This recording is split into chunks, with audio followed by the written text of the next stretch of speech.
Hey guys, I'm doing my review of the K-Bar USMC knife.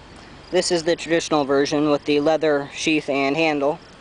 And I'm really sad to have to do this review the way I'm doing it. I truly, really want to like this knife. I do. It has a great history about it, great stories surrounding it. Comes in some great models with synthetic and foliage green. It's affordable. It's fairly lightweight for what it is. So, with the specs, I'm a fan. However, this knife failed me. And, K-Bar backed it up, but the bottom line is it catastrophically failed. And, here I have a picture of it, right there. Yeah, it just like totally busted apart. And that wasn't abusing it, that was chopping on a log that was like this big. So yeah, I'm just sitting there chopping away and snap right on the Tang right here. So that's unacceptable. K-Bar replaced it fine and everything, but unfortunately I can't give this knife a thumbs up. And if you look at my philosophical or kind of foundational video on Tangs, this knife has a Tang that is like this, and that knife is actually the example I used in the video. It snapped off right there where it tapered, they cut that right angle into it and put the handle on. So this is a perfect example of that video, what I was talking about in there. But okay, I guess getting into the actual review part of it. 1095 steel, that's good. 1/8 inch blade thickness.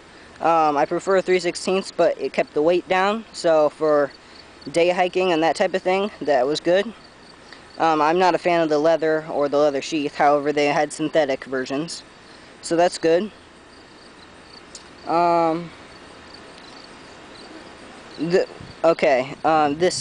This guard on top here, I've seen some people grind it off. I think that may be a good mod for this, because when you're taking this and you're hitting it on it with a log, if it gets too close in, you have to hit it on the back here to kind of get it to get that end back down, because you got it in there like that, so you gotta tap this down. If you hit that at all, it'll just bend, and I actually had to take pliers on this and bend it back, so that was not good. And even now you see it's not totally perfect. So hit on that right there.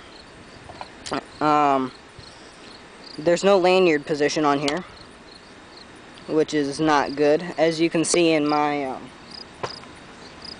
ESEE 6, I have this lanyard thing on the back here, so I can put my pinky through there, and I can hold it like that and get more leverage on this, and get farther back and get more chopping power out of it. You can't do that with this one. And also, it's a little bit of a safety hazard, just because if you have wet hands or something, and you accidentally lose your grip on this, you could hurt somebody. So with all that being said about this knife, I'm going to go into POU. Its designed or intended POU would be a survival knife or a combat knife. However, I think that this serves as an excellent collector knife. So I still think it has some value and some place in the market. I think that it has a great heritage and history around it. Lots of great war stories and stuff about people saving themselves with these knives. And that's really originally what got me interested in one. But I think there's a lot more hype around that than is true, or there was something different about the World War II ones than this one. So I think it's a great collectible. It's a cool looking knife. I mean, you can sharpen that swedge back here. In my opinion, it's even cooler looking with some of this wear on it. It just makes it look used, which it is. So I think it's a good collectible. Good to be in a collection and everything like that. However, I think it's a lousy user. I wouldn't take this to war if I was a soldier. I wouldn't take it backpacking or day hiking, just because it catastrophically failed. The pricing on this knife is around 60 bucks. I know there's been sales where it's been down even close to the just below 50, and some different models are more expensive, but around 60 bucks. So for a collectible or a cool historical knife, I think it's great. But for pretty much all of the K-bars, I don't have any experience with the next generation, but it looks pretty similar. So I may even have to include that. For pretty much all the K-bar design knives, I'm going to have to give a thumbs down for day hiking or backpacking or anything where if worst comes to worst, your life may ride on that knife. I just can't recommend that at all. Guys, I know that some of you may have used K-bars for years and years and they've worked great for you. And that's fine. Go with your own advice, with your own experience. I'm totally down with that. But don't leave a bunch of comments, please, saying, "Oh, he's stupid. Mine work great. He's just off base and everything." I'm just going from my own experience. Maybe I got one bad K-bar.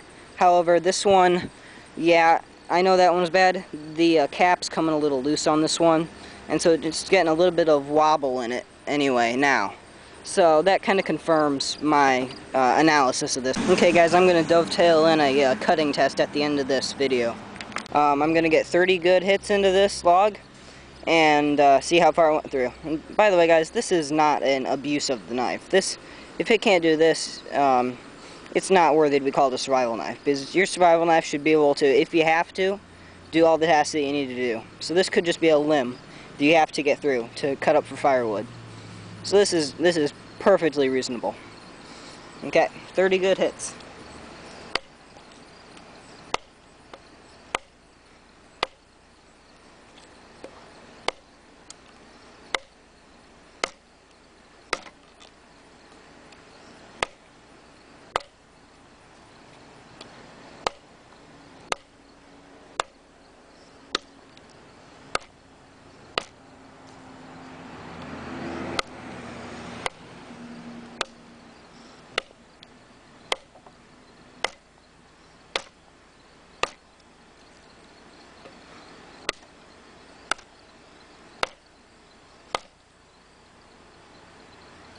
Okay.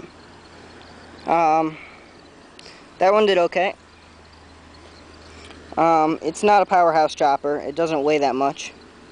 That was the ESE6 right there. So it's less than that one.